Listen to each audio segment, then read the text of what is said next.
Shikamoo. Tunaomba mtumie watoto wenu hela. Kama mtoto wako anasoma chuoni, mtumie hela, usisubiri akuombe.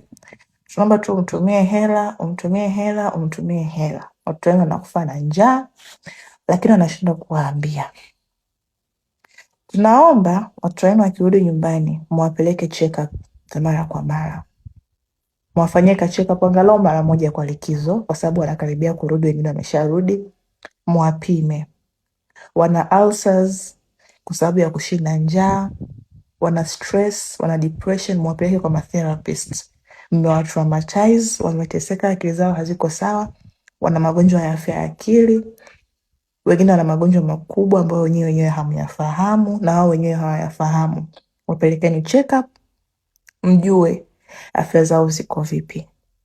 Kama una mtoto wa kiume, kuna uwezekano mkubwa kwamba wewe huwa unahudumia mtu zaidi ya mmoja, lakini haufahamu. Kama una bahati sana utahudumia watu wawili kama kijana wako ni mtulivu, lakini kama kijana wako ni mhangaikaji, unaweza ukawa unahudumia hata katimu ka mpira. Ndio maana kila muda pocket money yake inaisha. Na fuatilia matokeo ya mtoto wako. Matokeo ya chuoni kwa vyuo vikubwa, na siongelee vyuo vya kati, naongelea vyuo vikuu, mengi huwa yanakuwa posted kwenye mifumo ya chuo. Kwa hiyo muombe mtoto wako namba yake, muombe password yake, angalia mwenyewe. Kwa sababu mnadanganywa sana matokeo na hamjui. Watoto wenu wengine walidisco mwaka wa kwanza, lakini bado mnalipa ada hadi leo. Watoto wenu wengine wako mwaka wa kwanza, nyinyi mnajua wako mwaka wa 3, mnasubiri graduation. Yaani watoto wenu wanafanya mambo mengi. Na ukishaomba namba yake, naomba uhakikishe kwamba jina ni la mtoto wako. Sawa? Alafu fuatilia. Namba bora wewe mzazi mwenye kiherehere, uwe na namba ya HOD wake, uwe na namba ya mwalimu wake, uwe na namba ya mtu anaweza kukusaidia kufuatilia maendeleo yake shule. Tangazo lingine ni kwamba kuanzia mwezi wa 9 pale mpaka mwezi wa 10 huwa hatusomi, huwa tuko likizo. Kwa hiyo kama mtoto wako atakuja nyumbani alafu eti mwezi wa 9 akuombe hela kwamba chuoni sio kuna project, chuoni sio kuna habari gani, kuna uwezekano mkubwa mtoto wako alipata shida, alifeli, kwa anarudi kurudia mtihani lakini amekuficha. Naomba umtembelee mtoto wako ghafla, usimwambie kama unaenda. Funga safari siku moja, kaangalia mtoto wako anavyoishi.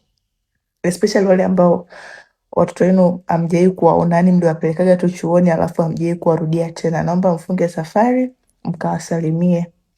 Watoto wenu wameolewa, wanaishi na watu wengine. Kuna watu mnalipa kodi, lakini ile kodi mnalipia watu wawili bila kujua. Watoto wenu wanapika huku, watoto wenu wanaanza hadi kuzaa, wengine wanazaa, lakini hamjapokea mahari. Watoto wenu wengine mnalipa hela za hostel, lakini walishahama hostel miaka na miaka, hawaishi hostel. Lakini pia watoto wenu wana depression. Watoto wenu wengine wamejifungia ndani wanalia. Wanalia tu, hawana mtu wa kuwasikiliza, hawana mtu wa kuwasaidia. Kama una mtoto wa kike, kuna uwezekano, na sio mtoto wa kike tu, kama una mtoto chuoni, kuna uwezekano una wajukuu ambao wewe hauwafahamu. Kuna uwezekano kijana wako ameshazalisha huko, ameshakuwa baba wa mataifa, ameshakuwa Abrahamu, lakini wewe haujui. Kwa hiyo usije ukawa unakaa sana unaongelea watoto wengine kama hujui taarifa za mtoto wako. Na kwa leo tuishie hapo. Naamini kwamba mmenisikia. Mimi kama mtoto wenu ninawaomba mzingatie niliyowaambia. Asanteni.